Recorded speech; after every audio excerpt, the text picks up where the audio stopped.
Go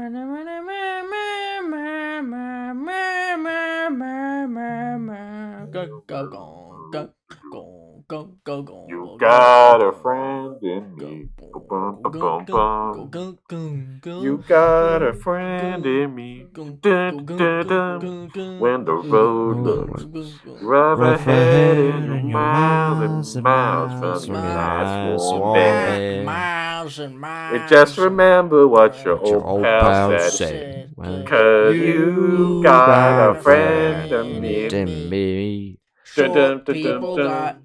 no reason to live. What? Anyone I heard don't that remember. song by No. Randy Newman? It's Look it actually up. Evanescence. No, just kidding. No, Randy Newman sang a song where short people have no reason to live. It's the title of Is the it song. is it like the song in Walk Hard? It's the opposite. Because he says they got little hands and little eyes. They're not very tall, but they tell great lies. And he says, Do you "Don't think want no short people around here." do you think Randy Newman has like a vendetta because somebody hurt him who was short? Maybe. There's like a dude. I remember going through the comments of that video and being like, there's like a dude's like, "I'm 4'5" and I find this song really offensive." Anyway. Damn. Anyways, welcome back to Stacked, episode 76. 76 here. As you can tell by the Randy Newman and the festivities, we're talking about Pixar movies today. You know, one of if not the biggest American animation studio, I'd say modern American animation studio out there. It's probably Pixar. You know, it's I think it's overcome Disney animation. In the past, maybe not recently. I don't know. What do you guys think? Do you think In terms of quality? I don't know, just in terms of like iconography. Is it the biggest animation studio in the modern day, in the 21st century? That's hard to say because like Yeah, that's hard everybody to say, 'cause, knows. what else compares. Yeah, I mean, I guess Disney, but like some people like don't even know that there's a difference between Pixar and Disney. They don't even know that there's a difference Yeah. between DreamWorks and Disney. So That's true. Yeah, That's I true. think in terms of iconography, the only ones that compare is Disney itself or Ghibli. But Ghibli, yeah. I feel like compared to Pixar is like relatively speaking niche, especially in the United Yeah. States. mhm. Oh, definitely. But nonetheless, yeah. But like, I mean, yeah, Pixar's fun. I think most people, whenever a new Pixar movie comes out, they go in expecting higher expectations than a new Disney movie. I think Because so, Disney yeah. is more formulaic, I feel like, with their approach, even more so than Pixar is. So, Yeah, I agree. But yeah, since Turning Red came out in theaters the weekend we recorded this. Not theaters. No. Okay, oh, not theaters. Oops, Disney Plus. Controversy. Should have come to theaters. It should have, but all I'm saying is I think the word of mouth of this movie was a lot bigger because it was on Disney Plus. That is fair. I will say I can definitely acknowledge the viewership and like word of mouth increase that Disney Plus gives us, but it's also like, damn, like something about the theaters are great, man. Can we do both? I'd like to do both. Yeah, why not both? I don't know. But listen, I get it. I don't like it, but I get it. As my review for Batman Forever. Did you see that Joey comment on that? It's like he's like, you make it seem like it's some sort of misunderstood masterpiece. I'm like, it is when you live with Brandon Winchester, apparently. Anyways, no more talk for Batman Forever. We're talking about Pixar. fun. It's fun. It is kind of fun, but it's still bad. Yeah, we're going Pixar movies. You know, it's not. I feel like this is gonna be similar to the Ghibli episode where we're picking from a pretty finer amount. But I think the range and quality is just the same as Ghibli. Like, you know, I feel like everybody's Pixar list is a little bit different than the next person's. You know, Mhm. Everyone has their own specific favorite. And That's true. Except for Cars 2. Nobody loves that movie. Nobody likes Cars 2. Ryan likes Cars 2. Ryan likes Cars. Give it? Was he the dude who spilled his beans in Cars 2? Was that him? It must have been. Why'd you spill your beans in Cars 2? Why'd you spill your beans? Fond of my lobster, are you, mater? Well, darn tootin' I am. All right. I don't like this little headcanon I made. Funny lighthouse. Lighthouse. I like this bit, honestly. Mater in the lighthouse. Mater in the lighthouse. Can we make a poster for that? Honestly, I'm just gonna do that right now. No, just switch out the lighthouse for the lamp for his headlights or something. I don't know. Just replace. Oh, there's so many possibilities with jokes for that. That's great. Robert Pattinson with Mater. Cool. That's good. I like it. Good thinking, guys. All right. I just want to hear, like, what was everyone's reasoning at making a quintessential Pixar list by only choosing 3 films? And to start off, there are 3 films that we have to omit from this list that we should shout out, because I think one of these would have definitely made it on mine, and that's Monsters Inc. That would have made it on mine. And we can't choose Incredibles or Coco because they've already been picked for final stacks. But outside of those 3 films, how did you guys construct this stack? Chris, you want to start us off? Yeah. So for me, it was surprisingly straightforward. You know, like I just picked out. Well, like it was straightforward in the sense of like I knew like a rough selection of what I wanted to go for. But what I really wanted to do with mine is like I wanted to pick out films that. From Pixar's filmography that really highlight the quality of not only individual elements of what they do, but also like the overarching themes and the kinds of stories they tell. And just like, the excellence that tends to come out of the studio. I wanted to pick out what I think are the best of the best in their works. And granted, they have a lot to pick from in that regard. There's a lot of movies that they've made that I think are incredible. No pun intended. Like Incredibles. But unfortunately, because I can only pick 3, there are some movies that I won't be able to shout out. But maybe one of you guys will pick them, or we'll just throw in some honorable mentions at the end. I just kind of wanted to pick out some of my favorites, plus just pick out the ones that I think are worth mentioning for what they achieve or whatever. Brandon, did you have any particularly crazy way of approaching it, or was it pretty straightforward for you? For me, I just wanted to pick stuff that was like emotionally resonant with me, like the most so, because like I feel like there's the thing about Pixar is like every one of their movies, even like the lower tier ones, with the exception of Cars 2, like I feel like anybody can really connect with. Like even movies that I'm not really big fan of, like I understand Luca and The Good Dinosaur having their fans. But for me, they just did not work.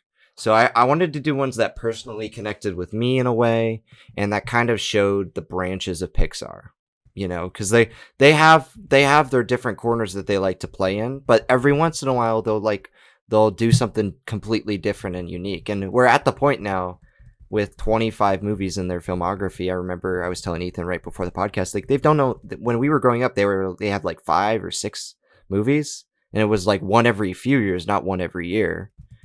And now they have like so much more room to play with, and they're not just playing in the same worlds over and over again. They're now branching out and not doing the sequels as much. So I like that. Yeah. And look forward to Lightyear in theaters this summer. No, I'm just kidding. I am looking forward to that. as you say that. Oh, no reboots. No but that's technical. What is that movie? Let's be honest, guys. Okay. Let's talk about that, because I think a lot of people immediately are like, "What the fuck?" Because so this is the way I've understood it, and I want to see if you guys have a different take on it. But the way that I understand it is that, do you guys remember in the first Toy Story movie when Buzz sneaks into Sid's dad's TV room and sees him watching Buzz Lightyear, and that's when he realizes he's a toy? Yeah. Either I think that this is meant to be roughly what he's watching, or is like a real life version of the character that Buzz Lightyear is based off of or something. Like a real life astronaut actually did this stuff, and they made him a little like cartoon show, hence and then therefore Buzz Lightyear. But I don't know if you guys have another take on that. I kind of feel like it's like it's the science fiction movie that was made when Andy was a kid, and like it's his Star Wars, and that's why he wanted to buy this toy. If it is based off a real life person, that's kind of crazy because of like the technology. Here's my theory. It is so the cartoon that Sid watches, it still exists, but like how we have rebooted like G.I. Joe and Snake Eyes and stuff from old cartoons back then, from toy lines, this Lightyear movie is like that. So this Lightyear movie exists in that world as a modern day film based on the previous Buzz Lightyear toy line, right? It's pretty cool. I think that's how I'm going to consider it. That's a good way to think of it. Or I wonder if they'll poke like a meta joke. What if at the end, post credit scene, we see a gunslinger walk into the Cad base. Bane. And then it's Cad Bane. Or I think what it could be is it is someone what's the girl from that the toys are given to? Bonnie? At the end, Bonnie. Bonnie. What if it's Bonnie playing with her Buzz Lightyear, and this whole movie is just about because they do that in... that's pretty cool. Toy Story 3, the beginning is like the Western, Western. Because you know how I thought that cat that's in like that cat robot. Yeah. Like what if that's another toy? That she bought. Corporate shilling. That you already know that toy is going to be available in Disneyland like the weekend it comes out. And like, what if Forky shows up at the end of this movie, and then that's all revealed that it was just her making this up, and it's like she's a filmmaker. Yeah. Oh. Well, not she's a filmmaker, or she could be just like, I don't know. Oh, she can't be famous. But Ethan, why are you so against her being a filmmaker? No, because she's a kid. I don't know. Oh, okay. I'm so still kids thinking can't within age. the canon. What? Because Okay. adults don't play with toys in the Toy Story universe. Oh, but you think like she made this? I'm just movie, thinking like she's grown Evangelion up making 3.0 plus plus 1.0. What if it cuts back to all of us watching the movie, and then We're there's like... me in the audience just doing the middle finger like the dude. All right. Good stuff. Anyways, what I did for my stack is I wanted to like create a timeline of Pixar's, of just what Pixar has been like a studio. So I did like a really great early Pixar film, a really great like midpoint Pixar film when they started to branch out and like play with the technology of like when their computer graphics started getting when the graphics started getting really good in these Pixar movies. When the graphics start getting really good. And then I just want to choose like a newer Pixar film to see like where Pixar is now and where it's going, To be fair, I don't know, like it doesn't feel like any of their movies other than the first Toy Story are pretty rough in terms of their animation. Maybe that's just Bugs me. Life. No, rewatch it. Yeah, look at Bugs Life again. I don't know. No, you. Me, I ain't doing that shit. No. Okay, let's get into the show and let's run down the rules. Once a week we set a topic or theme, go on our own separate ways to construct our own 3 film stack. Then at the end of the show, we'll mix and match our 9 films to construct the ultimate. Did I skip something? Then we'll go around. Listen, this is the first time I haven't had my notes open for stack. All right, you know how the show works. You know how the show works. We're gonna share films. We're gonna then pick a stack based off these films. Hypothetical video store, whatever. Let's get to it. I'm just so man. I should really have my notes open. Actually, I'm sorry because I don't know who goes first. Fuck. I forgot about that. I need to decide on the order. Hold on a second. Hold. Dead air. No. Wait. And Shia LaBeouf would say, wait. No. Wait.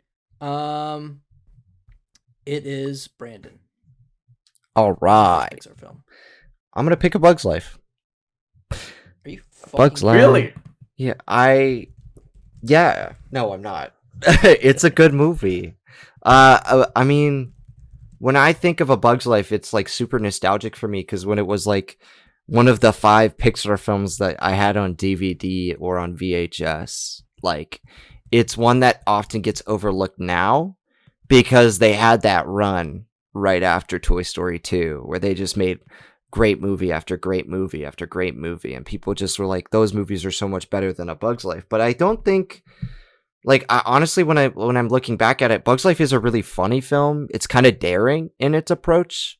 Like you look at all the ant movies that were coming out previous, and they focus more on like the human characters. But here, there is like no focus on human characters, and it's genuinely about communicating. Like, what if ants had this society? What would it look like? You know. And it's super cool to see like how the interconnected workings work, and how it's kind of a remake of the Magnificent Seven and Seven Samurai. It's super silly, but it's also kind of scary too. Like there's some genuinely terrifying moments in this that are like, for kids, I mean, super traumatizing, whether that be Hopper with the bird, or like the way their town catches on fire, and like there's drowning because rain is like ruins their life. There's like a starvation because of like the fact that they lose all the food. And it's like, it's a super interesting story. Like, yeah, it's not the biggest in terms of scale. It's not meant to be, because it's about these like little bugs. But to view it from this perspective is super interesting. Like, I don't know. I've always found charm in this movie, and not only that, score is really underrated. Like, very triumphant, very old-fashioned Western, and one that I sometimes go back to in my free time and just listen to on YouTube. Yeah.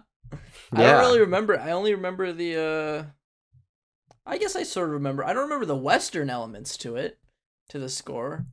And to me, it just seemed pretty similar to Toy Story, because you know it was well, it was believe it or not, buddy. the main character of Toy Story is a cowboy. So. Oh! Randy Newman! Get out of my head! No, I was actually talking about Bugs Life earlier with you, Brandon, where I was like, Yeah. I haven't seen this film in forever, and I've been dying to rewatch it, because I remember enjoying it a lot as a kid. I love the world, you know. I remember going through the Bugs Life land in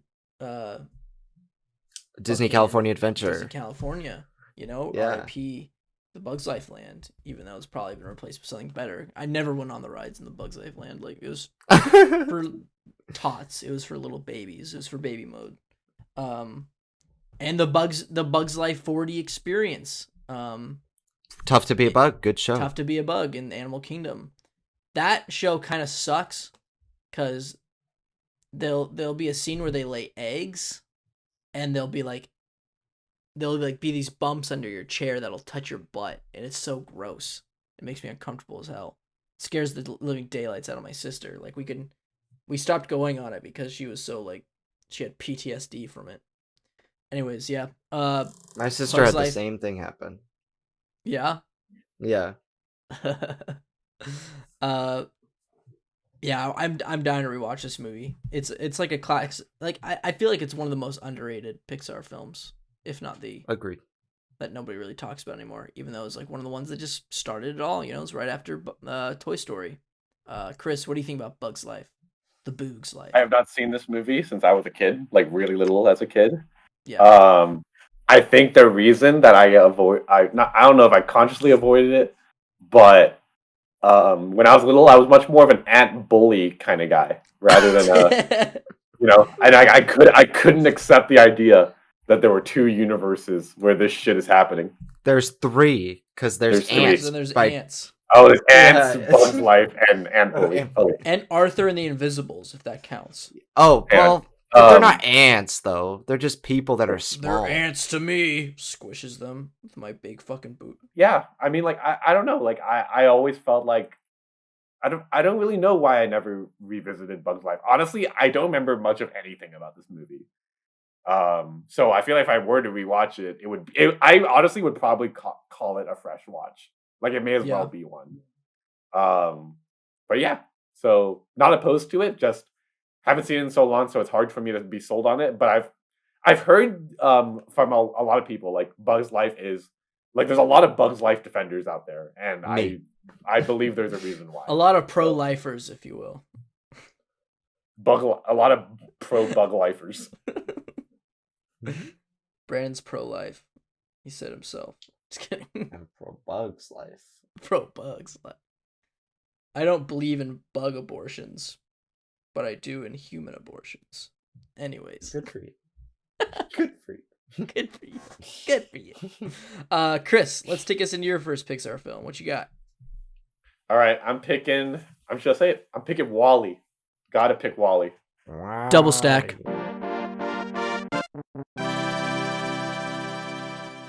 Hey, I had a feeling go. Ethan might pick this one. Yep. Um, Wally. Wally's great. I think this movie's fantastic. It is easy top 3 territory for Pixar for me. Yeah. God, okay, what is there to say about Wally? Well, let's start with the beginning. This movie doesn't have a single line of dialogue for like 45 minutes. But the amount of impactful storytelling it tells, even before it gets to space, is really good. I felt so connected to Wally right from the get-go. I think it's a very intelligent movie, but also very accessible. And I think that's what makes Pixar such a great studio, is that their stories are so universal and accessible to every audience member, that regardless of your individual background, there's something you can latch onto with these movies. It's a very emotional and romantic love story, but also a great thought-provoking take on ecological preservation, technological advancement, and human conditioning. And it's all framed through a sci-fi genre. It's just a very magical movie to watch. I think it's so much fun. It's so creative and inventive. There's a sequence towards, like, I would say the middle end-ish of this movie where Wally and Eve are in space together and they're dancing, but like slow dancing together with the fire extinguisher. Yeah. I don't know, just magic, beautiful. Like, animation was like, this is a great example, and I think Pixar is really good at this as a whole. But there are certain films and concepts that you can tell are like you can only do this in animation. This can't work in live action, and Wally, I think, is a great example of that. Charming movie, beautiful, for lots of film references. Oh yeah.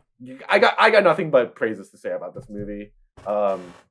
Funny as fuck as well. Ethan, why don't you tell me why you picked this movie? I just this is one where I think this was one of the very first Pixar films that really like I think brought it to a whole other level, you know. This was gonna be my second pick, so now my whole ordering is off, but that's okay. This is where Pixar really started to show me like what it can really do, you know, with especially with the graphics. The animation is absolutely stunning. I think this is one of the first Pixar films where I was like really taken aback by how beautiful it looked. And like you said, the visual storytelling it's able to do in 45 minutes, it's able to keep you like attached and like engaged for 45 minutes without saying a single thing of dialogue. I think everyone talks about Up and its first sequence. It's like, oh, no dialogue, but tells us a great story. I'm like, look at the first 45 minutes of Wally. Like that, I think that blows it out of the water, in my opinion, you know? And I love the sci-fi of it all. And Wally is such a cute character, and so is Eve, and like their romance together is like so genuine and believable and like so well developed. Did you just put Mater? I'm sorry, Brandon just sent us the poster he photoshopped for the lighthouse, and the only thing he did was just Photoshop Mater right in the middle. It's so stupid. Wow. So wow. You're an artist, Brandon. You're an artist, and like all you did was put Mater seamlessly integrated into the poster. Seamless. Are you selling these posters, by the way? I'd love to hang this in your room. I'm satisfied. Brandon, you should do the thing where you make the poster move. Make the seagulls move, Brandon. I haven't done that in a while.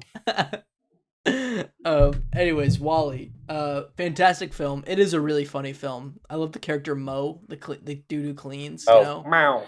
Meow. Meow. Mao. Mao. Chairman Mao's really great in this Chairman movie. Mao. Mater, Oh. he was awesome in this movie too. Love that guy.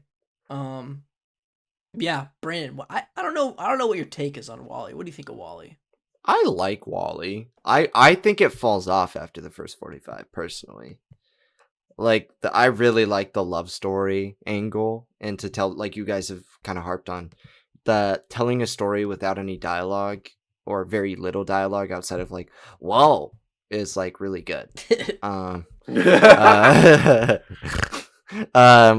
when it gets to the ship, it's like it's a good environmentalist take, I guess, and about it's like it's doing multiple things, like it's trying to be 2001, but it's not as compelling. It's definitely, you could see our like future as a society heading there, but like all the human characters are really dull, and the only two characters I care about are Wally and Eve.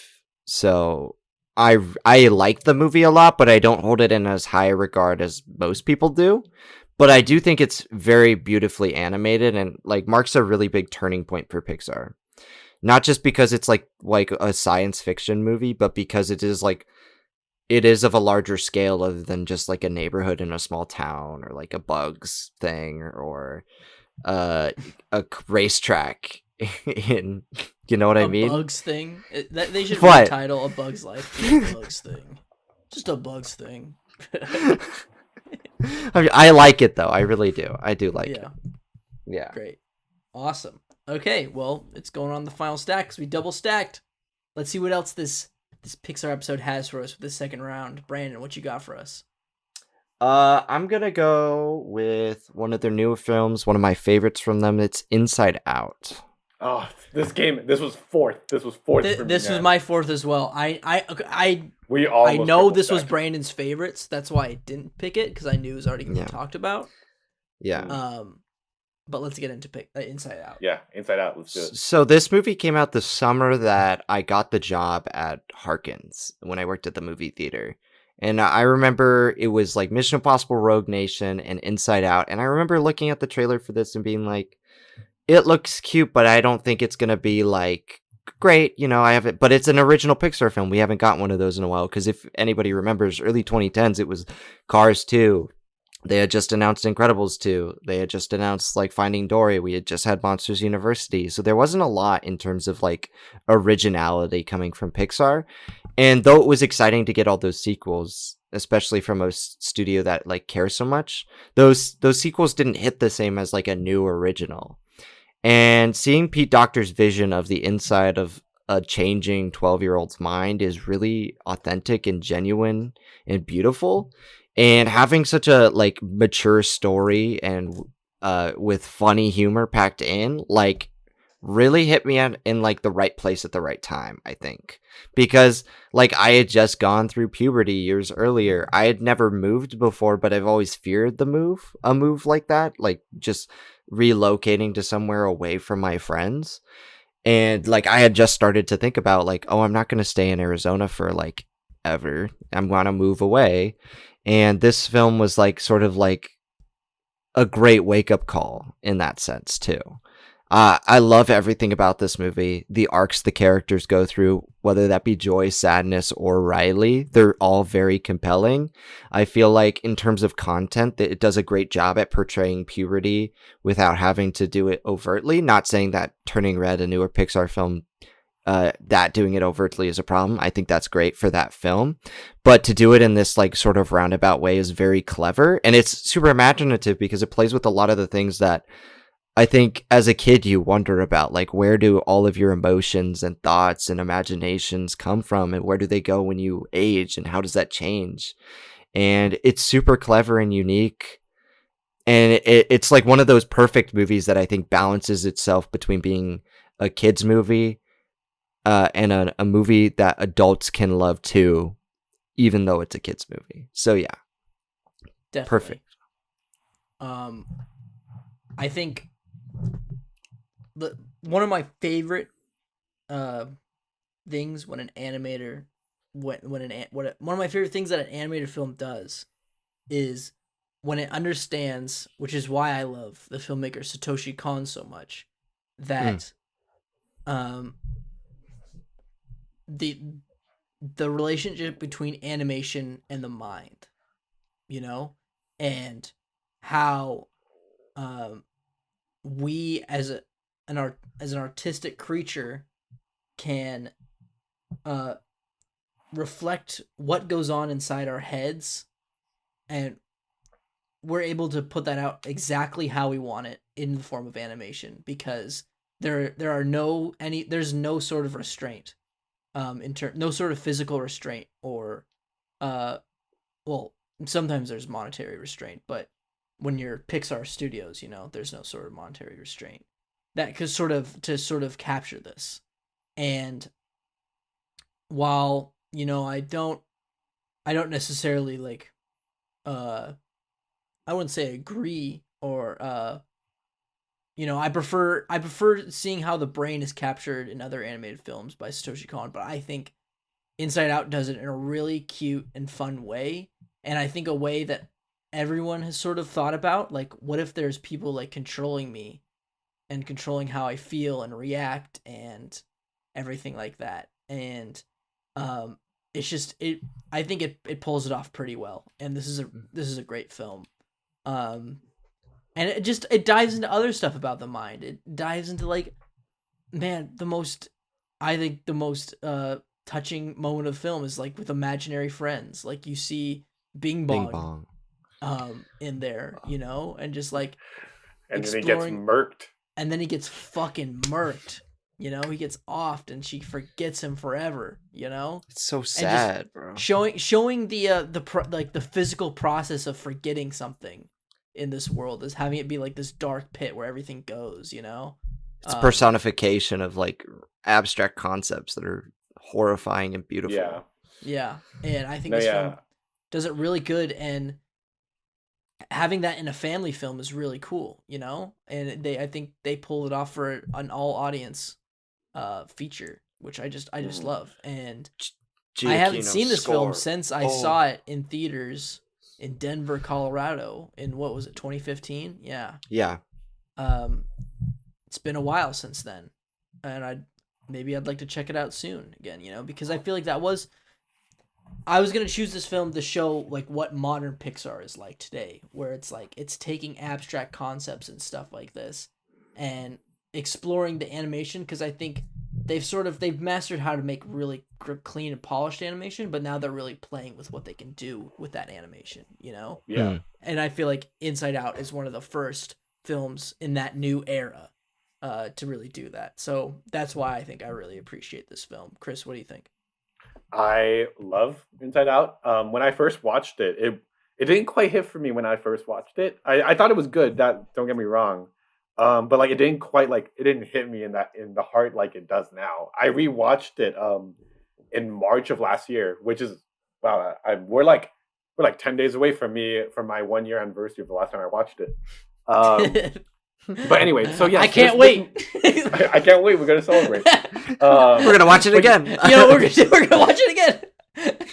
But yeah, this movie's fantastic.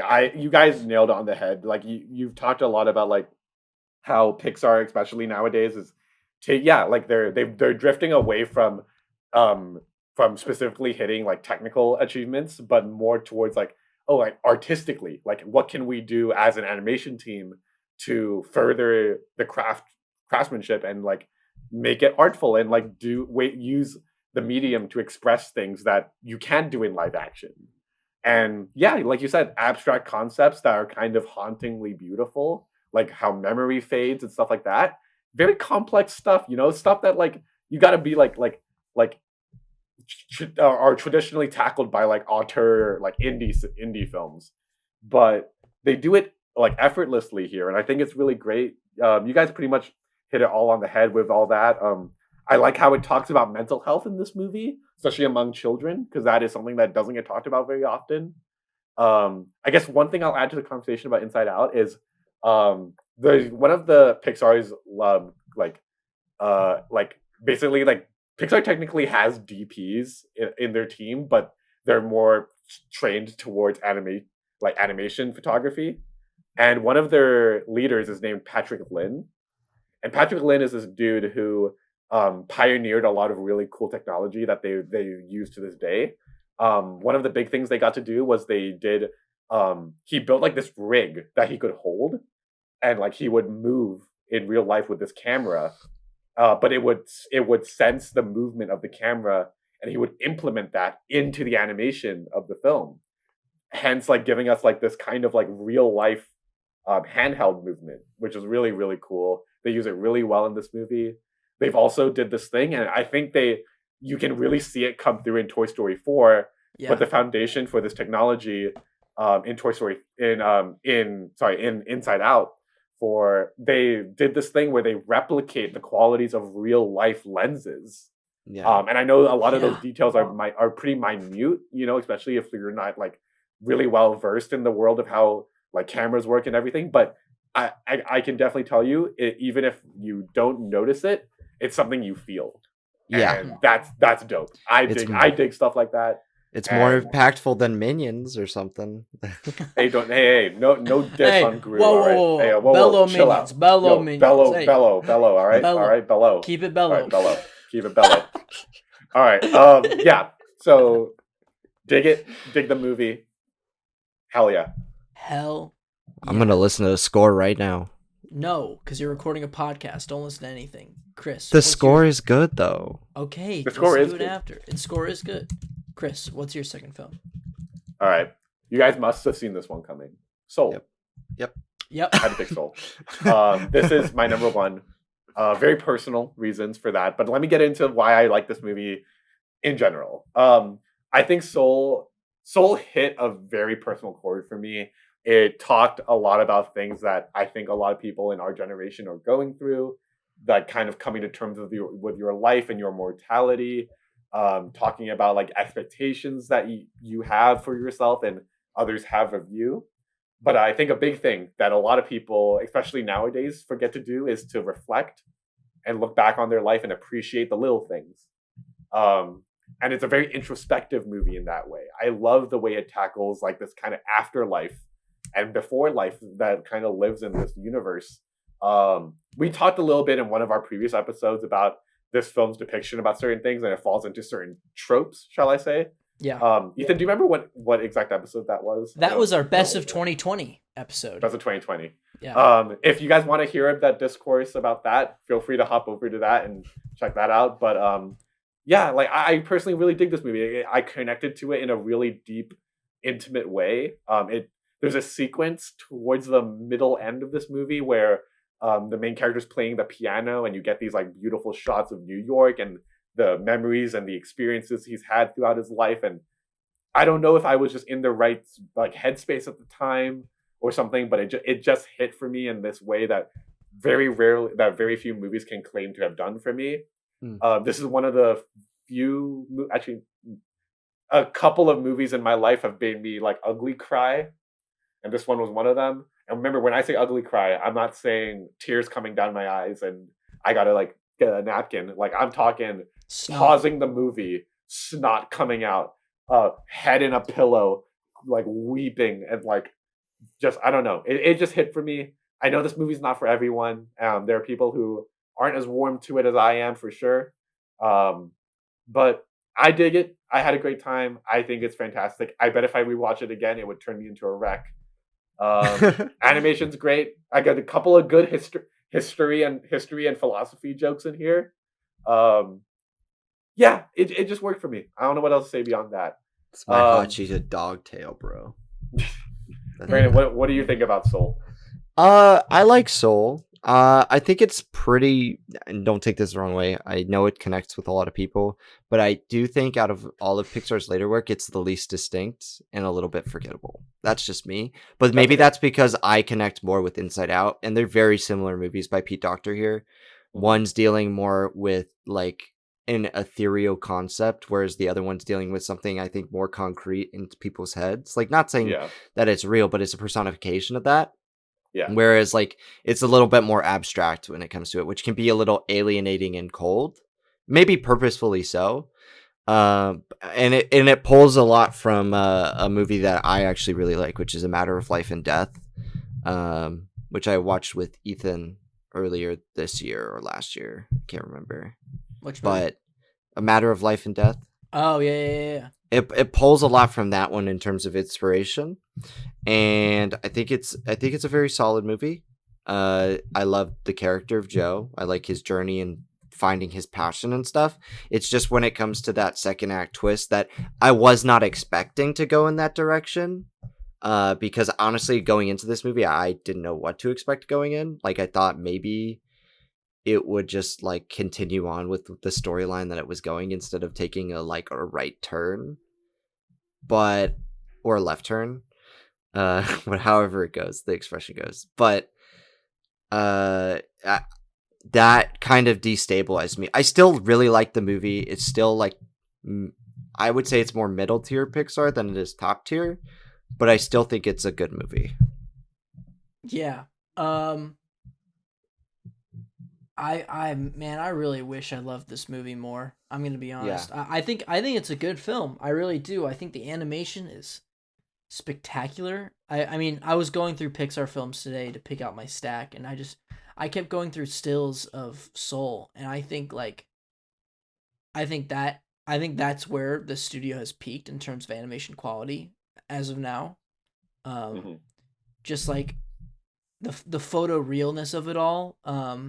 Like you were talking about earlier, Chris, how I was able to capture like I was able to replicate lens styles and like different types of lenses they use in the film, and like just like simple tiny things like dust particles and how clothes move, on the Yeah, bodies, and like how characters move in this film. It's just so yeah. Lighting, big one. yeah, the lighting. Yeah, the lighting, like how this film controls the sun when they're outside, Yeah. It's insane. And I guess when I saw the trailers for this film, and it was presenting this very deep exploration of of life and what it means to be alive and everything like that.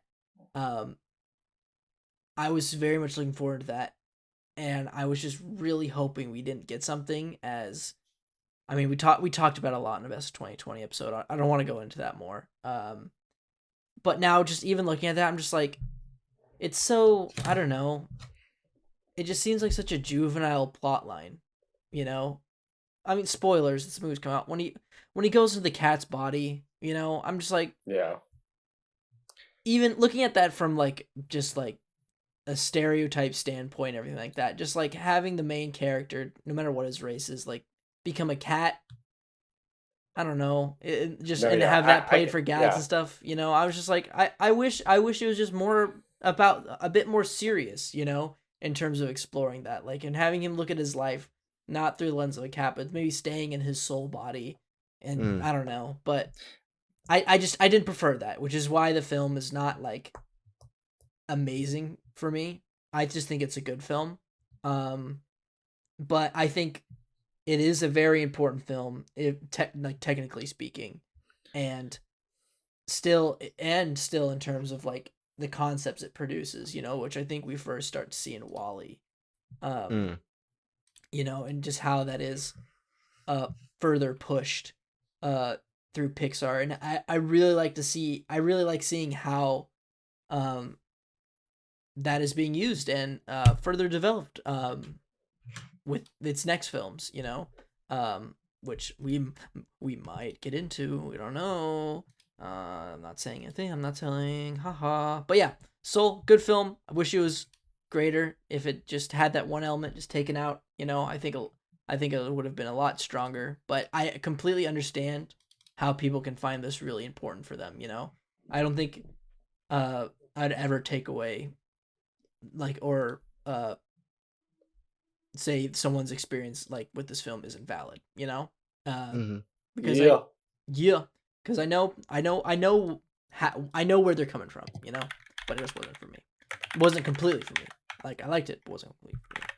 Okay, my second film. Well, I'm going with a sequel for my second film. How about that? It was gonna be my first film to sort of capture how great early Pixar is. I'm going with Toy Story 2. It is my favorite Toy Story film. It is the best Wow. Toy Story film Whoa. of all time. And it is the second best Pixar film. right behind Monsters Inc., but I couldn't choose it. Blue. That surprises me. I didn't know this was your favorite Toy Story movie. This is my favorite Toy Story film. I think it builds upon everything that it sets up in the last Toy Story film, and it adds depth to what it means to be a toy and everything like that, and adds depth to like your self-identity and growing up and having to move on from certain things. We see that sort of played with both Woody, Buzz, and Jessie. Jessie moving on from being abandoned and finding a new family of her own and fighting herself. Woody sort of moving on from now further seeing that he's an old toy, and recognizing that and moving on with his family. And then Buzz sort of further exploring himself as a popular toy, which I really like in this film, and how he goes to the Alice toy barns and how there's millions of him, sort of like, and just sort of that exploration of self-discovery, how he may not seem like he's unique, but he starts to learn that there are certain attributes about him, which he learns to find and really love and find himself in this film. And it all revolves around a really fun plot with great set pieces. And I just like so many great iconic sequences. The beginning, like I remember watching this film so many times as a kid and just going through that beginning of Buzz Lightyear, playing the Buzz Lightyear video game, on the planet and everything. I always thought that was the coolest thing ever. Or, when they go into Al's toy barn, or when he fights Zurg on the elevator shaft, I was like, oh, this is so cool. And like the little Star Wars reference they do. And just like the end sequence of the plane, the twist with Stinky Pete. I just have so many good memories about Toy Story 2. I think it's such a great film. And my favorite Toy Story film. So, hot take. I don't know if that's a hot take. No, it's not though. It's not. It's not a hot take. A lot of people. It's think not that hot of a take. Like I wouldn't say it's like the most popular pick for the Toy Story movies, but I don't think it's like it's not like a movie where I'm gonna be like, what? Like it'd be like if saying Good Dinosaur is the best Pixar movie is a hot take. Well, let's get into my third film here. No, I'm just kidding. My third favorite Pixar film. There's one good joke in that movie. Yeah. What is it? The one where they eat the rotten raspberries or something and get really drunk. Oh yeah, I forgot about that. Not high, drunk. Tripped out. Yeah. Not high, drunk. Not high. Yeah, I don't know. I the hottest take for like Toy Story is saying the first one's the best one. Yeah, I think saying the first one's the best one's a bit of a hot take now. Or the fourth one, Brandon. You honestly, well, Brandon, you don't even think the fourth one's the best one. I don't, but I really love it. Brandon. I don't know. Okay, Toy Story 2. Yeah, Toy Story 2 is this was I think the Pixar movie I watched the most growing up. I don't know what it was. There was something kind of addicting about this movie. Yeah, I think it's a very good movie. I would say like it does fall behind Toy Story 3 for me, but Toy Story 2 is a fantastic movie. I think they do such a great job with like exploring like so much intimacy between the characters. I really like how they handle like Woody's existential crisis, which he seems to have every movie. Yeah. What is up with that? Get over it, bro. Get over it. You're a toy. Chill. Chill out, bro. But you're an old toy. Get over it. But yeah, like this movie's a lot of fun. The adventure is great. There's a lot of great comedy here. Jessie has a great backstory. The way that's explored is so heartbreaking. By the way, there's a theory that Jessie's original owner is Andy's mom, which I love. Which I kind of believe. I can get behind that. Yeah. Stinky Pete, hilarious, but also like great villain. The final sequence in the airport, at the airport, is great. It's thrilling. It's just a good time. Like it's hard for me to think about like a huge amount of flaws with this movie. At least looking back, I haven't seen this movie in a while, but I really will say I really enjoyed this movie. Before I hand it to Brandon, I'll just quickly shout out one of the best sequences Pixar's ever created is in this movie, and I would say it is the cleaning sequence. The cleaning up Woody's scene. So satisfying. It's so relaxing. Brandon, wait, before we hand it to Brandon, I also want to shout out I think this is also one of the first movies where I noticed, like, I really picked up on Pixar's artistry and like quality of animation, because I remember being floored by the scene where he has the Cheeto dust on his fingers, and I was like, how did they capture that Cheeto dust? You know, I thought that was insane, and like that was like the first time I was really like taken aback by the animation that early on, and that's just something like Pixar's really known for these days, and I think that was one of its first instances. All right, Brandon, what do you think about Toy Story 2? I don't know if this is actually a hot take. I think this is my least favorite Toy Story film. What? It might be, because like a lot of people like Toy Story 2, at least better than the first one.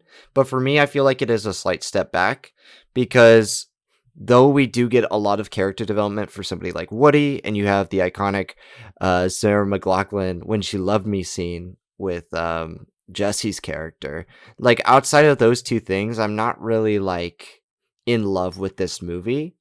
I know that it went through a lot of production troubles, and it's kind of crazy that it came out just good for me. Like, it's not a bad movie, but like it's kind of iconic that they like deleted the whole movie. Oh It's yeah, kind of that's crazy story's that this insane. movie came out. You know? Yeah. It's kind of crazy that this movie survived. And like, that's, and like, not only crazy that it was story. fine. That was better than like most movies that are like kids movies. Yeah. And like me saying it's the worst one doesn't mean I think it's a bad movie. I think it's still a really well done movie. I don't think the comedy hits as hard. I don't really like the villain twist by Pete at all. I mean, it works. I just don't like it. And like the side characters the other toys go on aren't really that interesting to me. I think what really sticks with me when I think Toy Story 2, it's Woody's arc. The third act at the airport is kind of and then everything at Al's Toy Barn, which I liked more as a kid, has kind of grown like weary on me since. That's all I gotta say about that. Because like Buzz's arc in this movie is not that good. And I think now. it is. It's him sort of furthering that, like finding himself as his own person, because now when he sees all these clones and duplicates of himself, it affects him, and having him interact with the other Buzz Lightyear and like showing him that they are two of a kind, you know? Yeah. I mean, it's better how they use them in Toy Story 4. You gotta agree with me on that one. Buzz Lightyear's just fucking stupid in Toy Story 4. Maybe we'll get into it. Oh no. Oh no. Well, do we want to get into it now with your third pick? Yeah, let's go toy. Pause. Yeah. Oh. Pause. Well, let's get into our third pick. Toy Story 4. This movie. I know that a lot of people don't like this movie. I know a lot of people were never going to like this movie. Once it was announced, they immediately formed an opinion about it without having seen the movie. And I think that is very unfair. And I'm a big defender of it. And the reason why I have it, even though you're right about Buzz's arc in Toy Story 2 being better than anything that's in Toy Story 4, it's not his movie. Pure and simple. He's not a focus. He never should be. Like that's the most, after Toy Story 2, they really don't do a lot with Buzz. And that's fine, because the protagonist of the Toy Story movies is Woody, frankly. And I find Woody's arc in this to be some of the most compelling drama work that Pixar has ever done, up there with Inside Out, up there with Coco. I don't find it to be as complete of a movie as Toy Story 3, which feels like a more full experience, because it feels like a beginning, middle, and end. Whereas this does feel like an epilogue, as people say, and that can be very unsatisfying after you've left off with something that is very much compelling, very much shocking in its right. Because Toy Story 3, when it came out, was like super surprising, I think. I think a lot of people didn't expect it to go as far as it did in terms of its storytelling. But Toy Story 4 shocked me even more, because you've got these toys who are like, if you're like taking it as like their real life human ages are approaching like middle age. Like these people have moved on from their previous owner, and now like you kind of examine like what is the purpose of toy, what is their free will, like because you never really examine that. Like usually like playing with toys is like what they're meant for, but what if toys don't want that? It's such a interesting thing to examine, like a toy's psyche and what gives them value and what gives them satisfaction. And to see that through that middle-aged prism is very interesting and unique, especially for like a studio that is known for delving more into the youthful concepts like puberty and like first love, something like that. And I love Toy Story 4. It's beautifully animated, probably like top 2 or 3 best animated looking movies I've ever seen. It made me cry. Maybe a little more than Toy Story 3 made me cry, to be honest, with Woody's fruitful goodbye to his friends at the end. But it's like also like blissful and happy. And like I feel like the arcs in this movie, especially that third act, are supremely profound because of how like it's done with very little dialogue. If you go back and rewatch the last act of this movie, the villain and Forky and Woody's arc all intertwine in such a beautiful and like perfect way, and it makes me feel so good. I know how people feel about it, but I just can't overlook how it makes me feel as a person. Okay. Okay, I make it seem like I hate this movie, but I don't. You and everyone else. No. I think this movie is actually really great. I think that it's in my top 10 of Pixar, which is really funny. Yeah. I was a Buzz Lightyear guy instead of a Woody guy, so this movie really hurt me seeing how they treated him in this film. It seemed like it really took a step back in his character development. Like I feel like this plot line, he should have had this sort of plot line in like the first film, where like he's listening to like the buttons on him, his consciousness, and he's like, oh, this is what I should do, And I was like, what? This seems like a Patrick Star bit from SpongeBob, like with the magic conch shell. I thought it was awful, and I think he's completely sidelined this film. But I have to agree, Brandon, what they do with Woody in this movie is really beautiful, and I think makes up for it. I think this is the funniest Pixar movie too. I mean, just the inclusion of Ducky and Bunny alone, voiced by Key and Peele. Oh, so funny. Those characters are so funny. And, Forky, I think Forky is a great character too. Tony Hale's Forky. And Keanu Reeves is so good in this movie Duke as well. Kaboom. Yeah. Like, I think this is the funniest Pixar movie. And it looks absolutely beautiful. I think this was like the first instance of like the photorealism sort of creeping in, That the cat, man. Holy shit, the cat. Looks real. Yeah. And also this film is tight. Yeah. It is only 100 minutes. Only 100. And it all went by in a second for me when I watched it, I remember. But yeah, everything outside of Buzz, and how they treat the other toys, is pretty great, I think. It's just I've always seen the Toy Story films. Yes, Woody is the main character, but I've always seen it about the family of toys themselves, And we do get sort of that familyness in the end when Woody has to say goodbye, but I don't really get them for the rest of the film, which made me a little sad. But thankfully, the plot, the adventure that Woody does go on, is pretty great, So that's what really makes up for me, and that's why I think it's a great film. But it is my least favorite Toy Story film. It is still my least favorite Toy Story film. But that's not really. So you and I flipped. Yeah, we're flipped. Yeah. But that's not saying much because I think these Toy Story films are amazing. So, Chris, what do you think? Yeah, like I like Toy Story 4. I think it is a really well done like character portrait for for Woody. I think they explore a lot of really interesting things. I think Ethan kind of described his a similar issue that I have with it, in the sense of like, I've always seen these movies as more of as ensemble films, with like the family of toys rather than singularly Woody. Of course, we see the story of the world through the eyes of Woody because Woody is our main character. There's no denying that. But I don't know. There's something about like the overall family that's what the essence of Toy Story is to me. That's not to say I'm directly opposed to the idea of kind of centralizing a focus on one of the characters, but yeah, like, that's just a little thing with me. But overall though, the movie's great. Like, it's a clean, simple story, very down to earth. I think surprisingly the most down to earth of all of them. Yeah, I like it just works. I like to see this movie less as Toy Story 4. I'd like to see it as like Toy Story epilogue.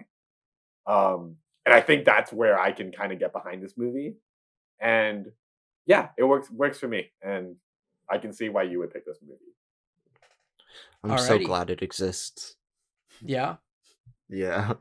Unlike our friend Joey. friend of the Joey. show. No, Joey actually admitted to me recently. This is a Brandon tidbit. That he said that he texted me. He's like, I rewatched it. I still don't like it, but I recognize that it's a great film. He's like, I just don't like that. He said, I don't like that it hurts me. And I'm like, fair. That's like your review for Grave of the Fireflies. It's too sad.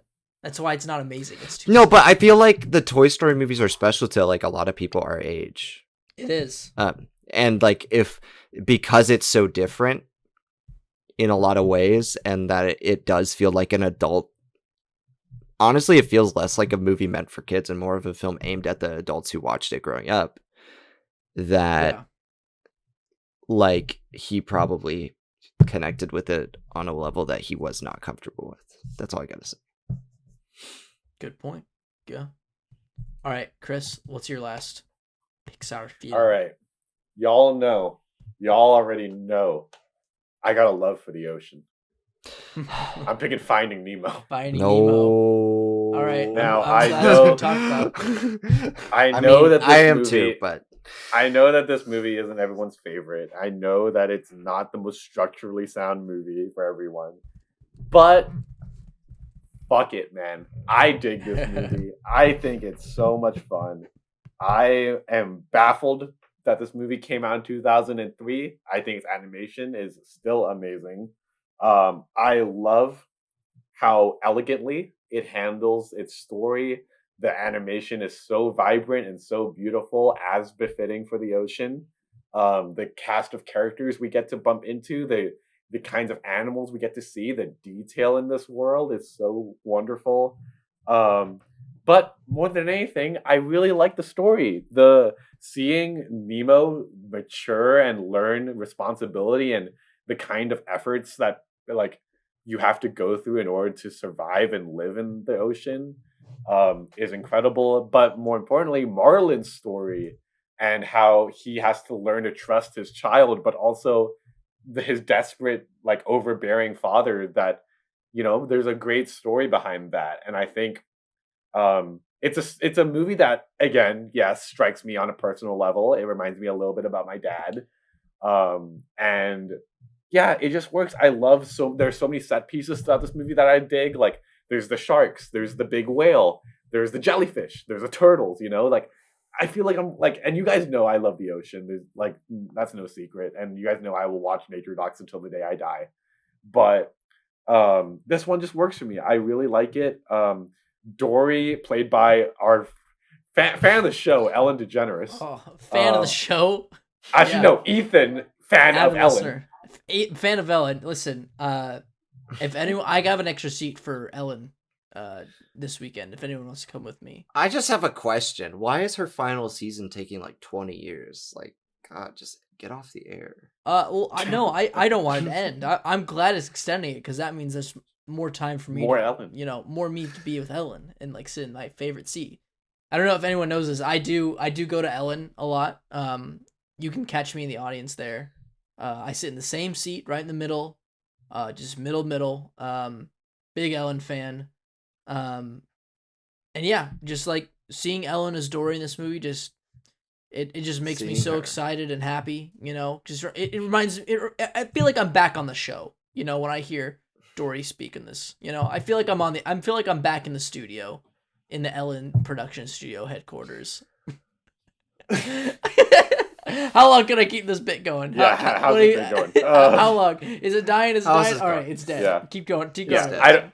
frankly, I don't have I'm much else to excited. say. That's about it. Like, I think it's a very like simple, sweet movie, and it's in the ocean, and that's a big plus for me.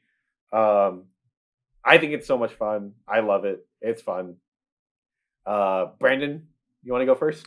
I like Finding Nemo, but it is one of the most overplayed movies I've ever seen. Same here. Like when I think of Finding Dory or Finding Nemo, I think of a dentist office or a doctor's office that I'm waiting in before a pediatric checkup, and I'm just sitting there and I'm like, can I just turn on another movie for God's sake? It's not that Finding Nemo is a bad movie. It is also a very tight movie. It's one of the first animated movies, like 3D animated, Ever. to play with the ocean. But to play with the ocean and 3D animation, it looks great. It really does. But in terms of the story, like, it is very, very, very contrived, and it feels like any coming of age story to me. Maybe that's just because I've seen so many films now. But the first time I watched Finding Nemo was the best time, because Dory does get on my nerves now that I'm an adult. Marlin's story is probably the most interesting there. Nemo! And whenever, yeah, but when I think about this movie, the most like beautiful aspect to me is the score. Yes. Oh, yeah. I love the score of this Like movie. I think that this score to this movie is like that is the soundtrack to the ocean. You know what I'm Yeah, saying? I agree. Yeah. But like, cause like when I think about this movie, I don't think about Nemo's adventures in the aquarium anymore. Like that used to be the best stuff when I was a kid. But now I'm Yeah. like Marlin's story of being an overprotective parent who learns to let go. And when he's like searching for his son, it's like super heartfelt. And like, I love the scene where he's on the back of Crush and he's telling the kids the story of like his journey so far. And then the music swells and like the story is traveling across the ocean until it gets to like Nemo. And that's Yeah. my favorite scene in this movie. And then other than that, I don't really emotionally connect with the rest of it. But it's good. It's good. It's a good movie. It's just overplayed as hell. All hell. Yeah. Mm. When I'm like you, Brandon, like when I think of Finding Nemo, I think of like snow days at my school, and like we can't have PE, or just like substitute teacher comes in and puts on Finding Nemo. You know, Because it's Uh, easy. it's It's an a very easy easy film. movie. It's an incredibly Yeah. easy film. Kids like fish. Kids like looking at the fish. It's somewhat funny. I don't think it's Yeah. as funny as it was when I You was know, a child, but it's just keep funny. swimming. Funny. But it is a really beautiful looking film, I gotta say. Like playing with the water and the ocean. And Chris, let's talk about the lighting in Finding Nemo. Oh, 'Cause, it's like, pretty good. Playing It's with pretty damn lighting good. underwater is like that's a whole other thing, you know. Yeah, that Um, changes everything. And I think this film pulls it off very well. It looks super nice. But yeah, I know Finding Nemo like the back of my hand, and it's like even though probably haven't seen it like 7 years maybe, maybe even more than that, probably like 10 years. Damn, I'm still like fatigued by it, you know, just by Agreed. how drilled it was into my brain. It was this film and fuck, what was the other one? Not Shrek 2. Not Shrek 2. What Shrek 2? No. No thank you. I don't remember the other film. There was another one that they always played. I don't remember. Anyways, doesn't matter. Yeah. This is Caroline's favorite Pixar film. I should shout that out. Maybe she's listening. So I like it. I love the Finding Nemo ride at Disney World. Not the one at Disneyland. It's bad, bro. I've never been on it. Oh, I've never been on the submarine one. It it's looks so awful. bad.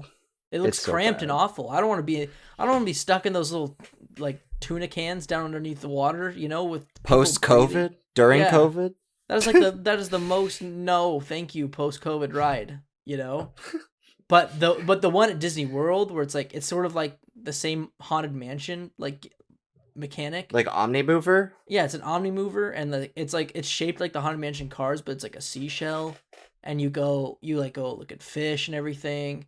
It's so relaxing, and then afterwards it goes into an aquarium and you can look at manatees. It's great. I love it. And I love Marlon in this movie because I just love how he talks. I love Albert Brooks. I love Nemo! how Albert talks. Nemo, Nemo, Nemo. Love it. Okay, cool. I'm glad we talked about Finding Nemo. I was scared we weren't. But I'm glad we have. One film we're not going to talk about, which people are going to be mad. Ratatouille. We're not. My last film I is was not about to say, Ratatouille. It's Nobody good, but it's I'm not surprised great. no one. Yeah, like I know Ratatouille is one of the most popular Pixar movies, but Yeah. somehow just not for specifically the three of us, just not quite. Troy, material. we're sorry, Troy. Because everyone Sorry, in Troy. Troy, sorry, mom, dad, and Simone. My whole family. Sorry, thinks- Michelle. Yeah. My whole family thinks this is like top 3 films of all time, Ratatouille. And I'm like, it's good. Anyway. It just kind of rushes to a conclusion in a Yeah. way that makes me uncomfortable. I like the movie though. Yeah, It's the movie's fine. good. It's got a good like it. message. It's Good similar message. to Neon Genesis Evangelion if you think about it. Every movie is similar to Neon Genesis Evangelion if you think about it. Fuck. I can't argue with that. All right. My last movie is it's I think a good sign to show where Pixar is headed. It is my favorite more recent Pixar film that's not a sequel. It's Turning Red. Just came out. Chris, Oh. have you not seen Turning Red? You haven't I have seen it. not Okay, seen it so yet. we won't get into Chris, spoilers. no, it's so we won't good. get into spoilers, but I was pleasantly surprised with Turning Red. I was to be worried, honest. man. Yeah, I was kind of worried too. I'm like, I don't know. This looks kind of, I don't know. I was like the trailers personally. I don't know about you.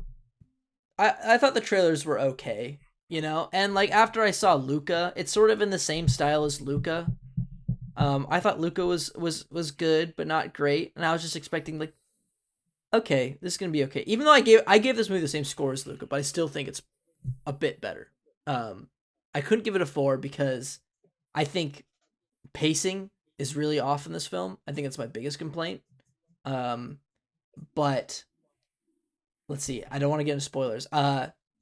The way this film deals with, I think Pixar is really good at dealing with platonic relationships. We see that a lot in Pixar's filmography, the catalog. They're really good at making platonic relationships really special. And I love how they play with platonic relationships in Turning Red with the friend group, and just like, yeah, May's friend group and everything like that. A really good, we've seen the helicopter parent trope played to death, also in Finding Nemo, but I think they do it in a really unique and different way in Turning Red, in a very mature way. I think this is like one of the most mature elements of like one of the most mature films showing like a controlling parent in a kid's film, I would say. Just dealing with the subject matter of it all, and then I just want to say that like the animation style itself is very un-Pixar, but honestly that's why I really liked it and why I came really attached to it. Chris, I think you'll be happy to report it felt a bit like Mitchell's versus the Machines in terms of its animation style and like it's the expressions. It's very there's a very anime element to it, of quick expressions, quick movements, and over the topness, which I don't think was overused, which is good. It was used just an amount for you to still recognize that's like a Pixar film, but also has this flair that will make it so much more unique and stand out from the rest of Pixar's catalog, you know? Cool. Yeah, I think it like second act of the film gets a little lost for me. Pacing sometimes is a bit too quick, but what it shows here and the promise of the future filmmakers that Pixar is like raising here, you know, like because it's the director of Bao. This was her debut film, you know. Domi Shi. I don't know how to pronounce their Domi name, Shi. but Yeah. Domi Shi. Yeah. Is just it's outstanding that we can now have films of such great quality come from younger filmmakers in the Pixar catalog, not have it always just be, you know, Pete Docter and Andrew Stanton and our old friend Johnny Lee Boy. Unkrich. Oh. Yeah. Oh yeah, Johnny Boy. Oh, Johnny that Boy. guy. He's not coming Who? back on the show. I don't want him to make another appearance. Hey guys. No, come no, here. no, no, get out. No. Leave. Don't You're out. take his coat and don't give it back to him. Get him out of here. Give me his Hawaiian shirt. Get him out of here. All right. But yeah, Turning Red. Brandon, you've seen Turning Red. You watched it before me. I've seen it twice. I've seen it twice. I saw it twice in one day. I saw it when it dropped at midnight because everybody was like, "What movie are you gonna watch that's coming out this weekend? The Adam Project or Turning Red?" And honestly, like as much as time travel is a concept that interests me, I was in love with the trailers for this movie, and I was crushed when they decided that they weren't gonna release it in theaters. I was crushed. I think this movie is distinct. It has its own personality and flair that a lot of Pixar movies don't. Like, I feel like more recent Pixar films either feel like Pixar or they feel like they're trying to do Pixar, but they're not quite reaching it. And they're like, honestly, like reaching DreamWorks level. Like, even though I love something like Onward because it personally connected with me, I think that does feel more akin to the works of DreamWorks than it does Pixar. And that is, I don't think that's a problem necessarily, but I think it's great that we're seeing films like Turning Red branch out and go in new directions.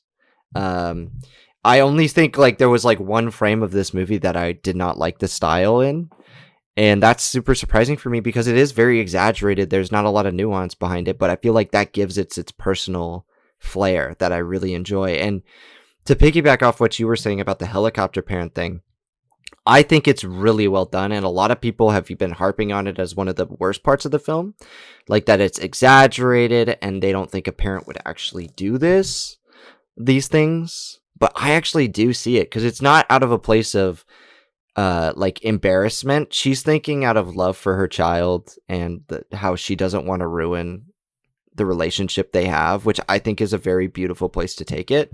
Whereas like, I feel like Marlon's is like a more one-dimensional perspective.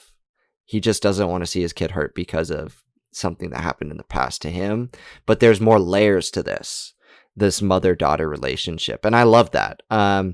Much like Ethan, I feel like there are two problems I have with the movie. Some of the humor does not work for me. I know that I'm not the target demographic for it, so that's fine. But I didn't expand on that. No, in terms of the humor, not the story. I connect with the story. I connect with the story just fine. Okay. And it's top 10 Pixar, by the way. Backpedal. No, I'm just kidding. I'm not You're not backpedaling. I'm kidding. and then there's the pacing. I agree with Ethan. It does resemble the modern blockbuster pacing that we're not liking. The shift in. It does move a little too fast. Snake eyes, baby. It's not as aggressive and virile as like Snake Eyes, but it is on the edge of Mitchell's level pacing. Yeah, which is. But Chris, you love that movie, so you might like it. Yeah, you might love it. But I do acknowledge the Mitchell's pacing is fast. Oh yeah, very fast. Oh yeah, it's not like the jokes are a mile a minute here, and that it doesn't take time for the emotional moments. It does. It's just it almost feels like a film that like moves a little too fast and could have taken like maybe they could have extended it like 2 scenes and had a more full effect to it. Yeah. I'm not saying it feels incomplete in any sense, like it's a very tight film, but it feels like it could have just taken more time, like in that second act, like Ethan said. I don't think it's a problem. Like, I actually like the second act in the direction it went in. And honestly, the low stakes paid off here, unlike something like Luca, where I didn't really connect to the characters and I thought it was a little too over the top and caricature-y. Like, this felt more real. Because you're not gay? Is that what you're saying? No. No, shut He's up. giving me shit about my Pixar opinions. This is crazy. I just found it to be more real and grounded, even though it's a movie about a panda, like a girl turning into a panda. You know what I mean? And the metaphors here are not overbearing at all. I thought they would be, and I don't think they are. And I think this film does something different than, okay, we have a person of color turning into an animal in this movie again, right? That's a big trope that's going on. Hell yeah, Pixar. Hell yeah, Pixar. But I think this film, she's not really the panda that much. No, she really isn't. It's know? like, and maybe like, I don't want to spoil it. Yeah, but like, but she's not. When May is herself, she is herself. You know, like, even when she's the panda, she's herself though. I know, but like when we get all the true development and stuff like that, it's through May as her own body. You know, that's true, and I think that's really good.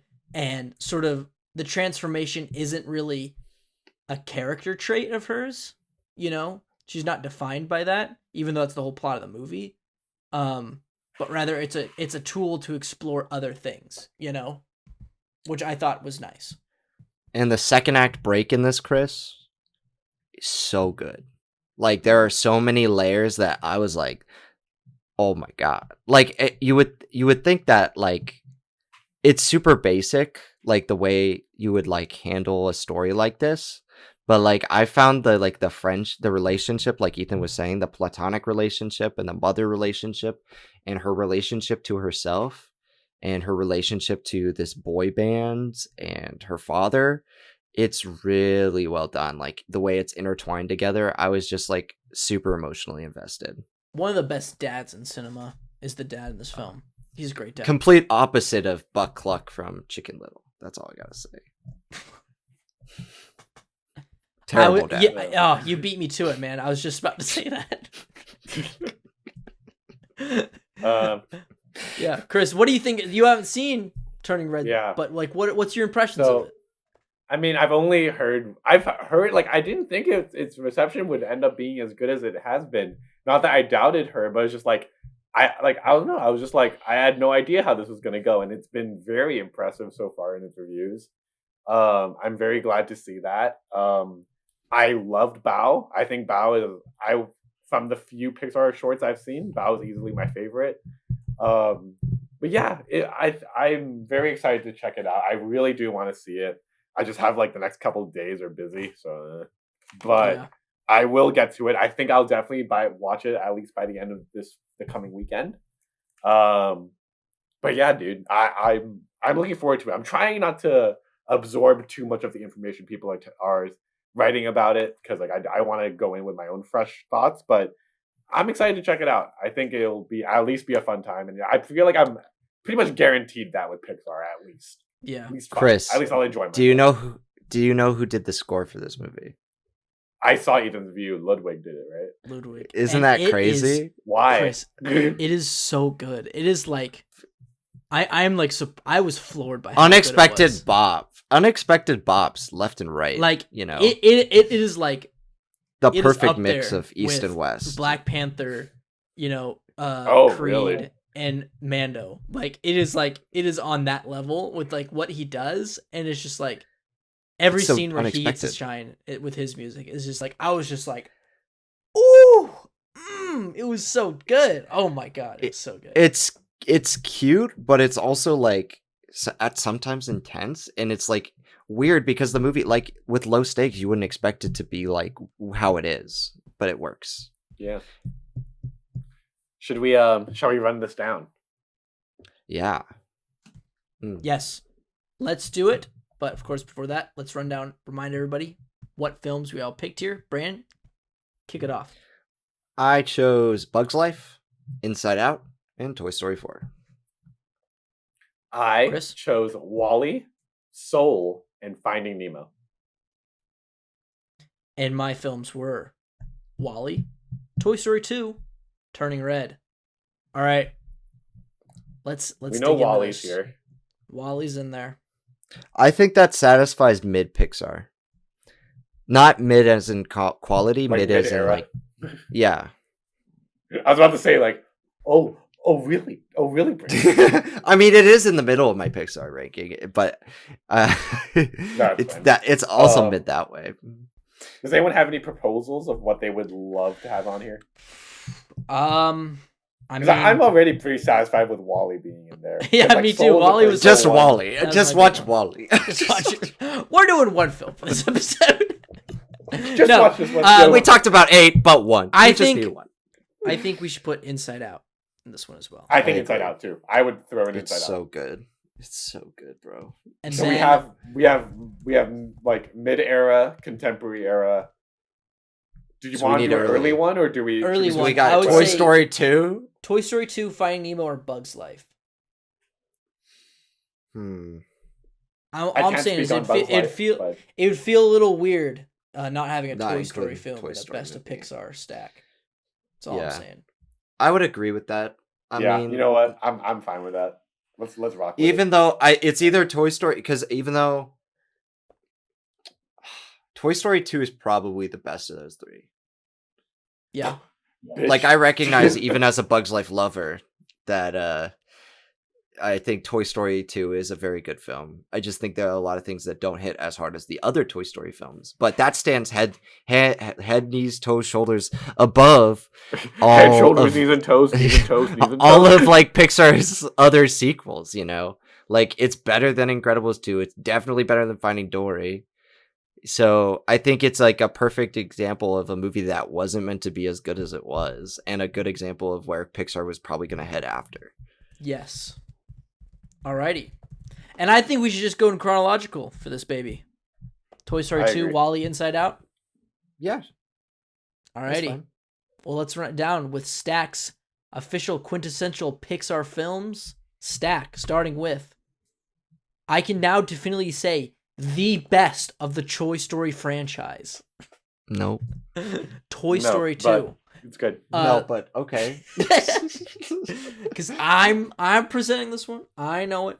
A really sweet film that continues the story of Buzz and Woody and the whole gang of Andy's toys and their place as a toy in the world by interacting with other toys, introducing a new character, Jessie, and sharing their story, their toy story, and their trauma that they faced as toys. And also just an indicator of where Pixar was going with like sequels to films and building upon these characters, and just overall being one of the most consistent film studios out there. Toy Story 2. Chris, what's our second film? Our second film is Wally. And Wow. really, Wally. Is a oh gosh, what the fuck? How do I describe this movie? I already forgot. I already deleted my notes. So it's a romance sci-fi film. It deals with environmental preservation. It deals with artificial intelligence. It deals with human politics and technology and stuff like that. Yeah, lots going on in this movie, but also a very gentle and sweet movie about finding love in the least likely of places. Hell yeah. Brandon, say those magic words, baby. Let me hear it. Come on. I want to hear it. Let me hear it. And our last film, Oh. Inside Out, a terrific coming-of-age story that features some existentialist concept and abstract ideas personified. It's wonderful. You all need to check it out immediately. Wonderful, baby. And there's our films, baby. I don't know why Austin Powers is ending the show, but groovy, baby. Yeah, these are our Pixar films. Really great studio. What's next for Pixar? What's after Lightyear? They haven't announced it. Really? They have 3 films, 1 next year and then 2 the next year after that, because they're doing this thing where they alternate. So they'll have 1 film and then 2 films the next year, then 1 film, then 2 films the next year. So only one film next year. Yep, and we only know about one Disney movie that's coming out. So they need to announce. World. Yeah, they need to announce their new slate coming up. Is D23 happening this year? Yeah, so we'll get it in August. We'll get it there. Well, I'm looking forward to Lightyear. You guys looking forward to Lightyear? Me too. Yeah, I want to check that. I would definitely want to It check looks that out. fun. I think the first trailer had piqued my interest more than the second one. Yeah, I don't care for the second one, but I thought the first one was really cool. And we'll see. I hope it's a sci-fi adventure that is personal. I just hope it's not alienating or cold, like the world in Wally with the human characters. Oh, yeah. Yeah, because this is like their next... They haven't really done science fiction, you know? In a while. Since Wally. I don't think... Like, what else is there? No, it's all been Soul mostly just doesn't fantasy. really science fiction. Yeah. Should we, before we end the show, by the way, should we throw out some honorable mentions? Because I'm sure there's a bunch. Yeah. All of our final stacks that we couldn't so all the ones use. we've already used. Yeah. Monsters Inc., Incredibles, Coco. I'd love That to rounds out throw- my top 6. I would love to throw in Up, Ratatouille, and Cars. I like Cars. Cars is a good movie. It's I like good, Cars. yeah. I wasn't gonna choose it, but I think Cars 3 is really competent, and I don't think a lot of people give it enough credit. It's not a bad movie. It's just I don't like any of the Cars forgettable. films. We know you're a Cars We hater. know. They're my bottom 4, and then Brave is one of them. Not a fan of Brave. This guy. Turning I red mean, for me. This I guy, was gonna pick this it. guy hates women. No, all the Toy Story films are at my top. Coco, Incredibles, Monsters Inc., Ratatouille also got a shout out. Here's one that I don't know if I want to shout out or not. Incredibles 2. How do we feel about that movie, guys? Like, I had fun. I remember liking it when I saw it. I gave it 4 stars, but now the more I think about it, I'm like, I don't know. It's just not the same as the original, you know? It didn't stick with me as much as the original. Not nearly as much. I can't even tell you what has some moments. I can tell you what happened, I can All tell right. you loosely what happened. but Elastigirl's arc is the only compelling thing in that movie. It's like everything else is like kind of bland, and like And a if gag. I rewatch it, yeah, like a Of gag. The dad taking care of the kids, Bob. Or the new superheroes that are terribly designed. Probably the worst character designs Pixar's done in a while. It might be. They're really Yeah, bad. They're pretty. Like, how did they fuck up so bad by doing those designs, but just doing such perfect designs for the first Incredibles? Like, I remember when that movie came out, they had like epilepsy warnings because of the villain. oh yeah. Oh remember that yeah, too. I remember that. But the only other one I want to shout out is Monsters U. Monsters U. Monsters U, great movie. Great, very good movie. It's good. Underrated. Monsters U and Onward. Onward is Onward. underrated. Onward. It's okay for me too. That's my Mileage it's may in my vary bottom on 5. that one. I think that movie's. It doesn't feel like, I don't know. Yeah, no, I agree. It feels not like Pixar. And I don't like the voice cast necessarily, but I love the story. Good. Okay. Well, All right. that's it for this episode of Stacked, everyone. Thanks so much for listening. Make sure to like, comment, subscribe, rate us on iTunes, Spotify, YouTube, everything, all of it. Go do it, please. How should we end this? How about we end it like how Toy Story 3 ended? Let's give Brandon away to a new kid. Huh? Brandon, Run free now. You're free. You're free. You're free. Go run free, Brandon. Oh, and there he goes. There he goes. Bye, Brandon. I'll be back on Christmas Day.